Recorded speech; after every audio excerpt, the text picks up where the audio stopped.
बिस्मिल्लाहिर्रहमानिर्रहीम। अस्सलाम वालेकुम दोस्तों, मेरा channel life of successful businessman में एक नई वीडियो के साथ आपके सामने हाज़िर हूँ। पिछली वीडियो में मैंने आपको बताया था कि मेरी तालीम क्या थी और बिज़नेस के लिए क्या तालीम चाहिए। मेरा हरगिज़ ये मतलब नहीं था कि आप ना पढ़ें। मेरा कहने का मतलब ये था, बहुत सारे दोस्तों ने कहा है कि पढ़ना भी ज़रूरी है, तो वो तो मैं भी कहता हूँ पढ़ना ज़रूरी है, लेकिन मैंने कहा था कि ये ना हो कि आप 30 साल की उम्र तक पढ़ते ही रहें और अगले 5 साल सोचते रहें कि क्या कर रहे हैं। तो पढ़ना पढ़ो, लेकिन ये नहीं है कि बस पढ़ने पर ही लगे। जो मैंने एक दफ़ा पढ़ा था कि यूनिवर्सिटियाँ जो हैं वो सिर्फ मुलाजम पैदा करती हैं, बिजनेसमैन को यूनिवर्सिटी पैदा नहीं करती। दुनिया के जो बड़े बड़े बिजनेसमैन हैं उनको अगर आप स्टडी करें, बिल गेट है जो, उनको आप देखें, उनका इंटरव्यू आप सुने, वो भी कुछ ज़्यादा पढ़े हुए नहीं हैं। आप दूर क्यों जाते हैं? हमारे जो मलक रियाज़ हैं, पाकिस्तान की अच्छी कारोबारी और अमीर तरीन शख्सियत हैं, वो उनका मैंने इंटरव्यू सुना है। वो कहते हैं कि मैंने 9वीं क्लास में स्कूल से भाग गया था। तो जितने भी बड़े बड़े बिजनेसमैन हैं वो पढ़े हुए बहुत थोड़े, क्योंकि जब आप पढ़ते ही रहेंगे 30-35 साल की उम्र तक पढ़ते रहेंगे तो फिर आपको बिज़नेस करने का टाइम नहीं मिलेगा। तो आज मैं आपको ये बताता हूँ कि मैं कैसे, मेरा जो माइंड है वो बिज़नेस की तरफ कैसे हुआ। हमारे वालिद मोहतरम, अल्लाह उनको सेहत और तंदुरुस्ती अता फरमाए, आर्मी में जॉब करते थे। 18 साल उन्होंने आर्मी में जॉब की। जब वो वापस आए, आर्मी से रिटायर्ड हुए, तो उन्होंने आकर एक छोटी सी शॉप बनाई, दुकान।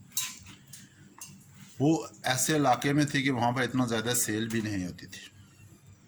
तो मैं जब स्कूल से वापस आता था तो मैं चला जाता था वहाँ उनके पास। तो वो मुझे जब मैं जाता था, थोड़ी देर बैठने के बाद वो मुझे काम में लगा देते थे, ये उठाओ, ये वज़न करो, ये इसको दो, ये उसको दो। तो वो टाइम से मेरे दिमाग में बिज़नेस जो है वो आस्ता आस्ता फिट हो रहा था। मैंने एक बार जब स्कूल छोड़ दिया तो मैंने अबू से कहा कि मुझे कोई जॉब करनी है, मुझे आर्मी में आप भर्ती करा दें या जो भी आप कहते हैं। तो मेरे अबू ने कहा, बेटे ये सब अच्छा है, मैंने आर्मी में ख़ुद 18 साल सर्विस की है, तो आर्मी अच्छी चीज़ है, लेकिन मैं चाहता हूँ कि मेरे बेटे बिज़नेस करें। छोटा सा बिज़नेस करो, ये नहीं है कि बड़ा बिज़नेस हो, लेकिन बिज़नेस हो। तो वो टाइम से मेरे दिमाग के अंदर ये फिट हो गया था कि बिज़नेस बहुत अच्छी चीज़ है। तो मैं अल्हम्दुलिल्लाह उस पर चलता रहा। सबसे पहले हमने वहाँ पर ही बिज़नेस शुरू किया पाकिस्तान में, तो अल्हम्दुलिल्लाह अच्छा सक्सेस हुआ, कामयाबी हुई, जो भी काम किया उसमें कामयाबी हुई। तो अल्लाह का लाख लाख शुक्र है, आज मैं उसी की वजह से इस मकाम पर पहुंच गया हूं। मैं जब बाहर आया, पाकिस्तान से बाहर निकला, तो बाहर जो भी जाता है उसका बस यही होता है कि मैंने जॉब करनी है। तो आप यकीन करो, मैं जब मुझे यहाँ आकर पहले काम मिला तो पहले दिन से ही मेरा दिमाग में कि जहन में हर टाइम आया कि क्यों ना मैं बिज़नेस करूँ, क्यों ना बिज़नेस करूँ, क्योंकि बिज़नेस के लिए पैसे भी चाहिए थे, लेकिन अल्हम्दुलिल्लाह मेरा जो माइंड था वो बिज़नेस का। तो मैं शायद पहला ही आदमी होऊंगा जिसका यहाँ पर कोई अपना नहीं था, तो फिर भी मैंने सिर्फ 1 साल किसी के आगे काम किया। 1 साल के बाद मैंने अपना बिज़नेस स्टार्ट कर लिया। तो अल्हम्दुलिल्लाह कभी नुकसान नहीं हुआ, तरक्की करता गया, अल्हम्दुलिल्लाह आज यहाँ पहुँच गया। तो मेरी यही आप सबसे गुजारिश है कि अपने बच्चों को भी, ये नहीं है कि उनको नहीं पढ़ाओ, आप जब बच्चे को पढ़ाते हो, उसको बोलते हो बेटा पढ़ो, तुम पढ़ के डॉक्टर बनो, तो उसको ये नहीं बोलो कि तुम डॉक्टर बनोगे तो डॉक्टर की इतनी सैलरी है और तुमको इतनी मिलेगी। उसको बोलो बेटे डॉक्टर बनो, डॉक्टर बन के तुमने अपना हॉस्पिटल खोलना है, तुमने बिज़नेस करना है।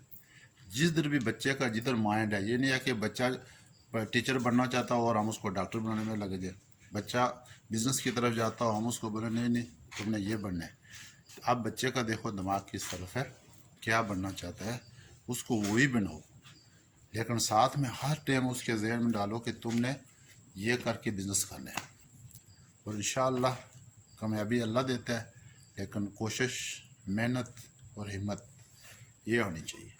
اور کبھی نہیں سوچو کہ یہ مشکل ہے. میں اکثر لوگوں کو سنتا ہوں یار فلاں کنٹری میں بزنس کرنا بہت مشکل ہے, وہاں پر ٹیکس بہت زیادہ ہے. تو ٹیکس کون سا آپ نے اپنے پاس سے دینا ہے؟ اپنے پیسے کمانے ہیں, اس میں سے ٹیکس دینا ہے. اگر آپ بزنس شروع کرنے سے پہلے ہی یہ سوچنا شروع کر لیں کہ میرا کتنا خرچہ آئے گا, میری سیلری کتنی ہوگی لیبر کی, میرا رینٹ کتنا ہوگا, تو پھر آپ کبھی بھی نہیں کر سکتے. آپ شروع کریں, اللہ پر توکل کریں, اور انشاءاللہ کامیابی اللہ دے گا. اس کے ساتھ اجازت چاہتا ہوں. انشاءاللہ اگلی ویڈیو میں ایک نئی چیز ہوگی. تو اللہ آپ سب کا حامی و ناصر ہو. دعاؤں میں یاد رکھیں. خدا حافظ.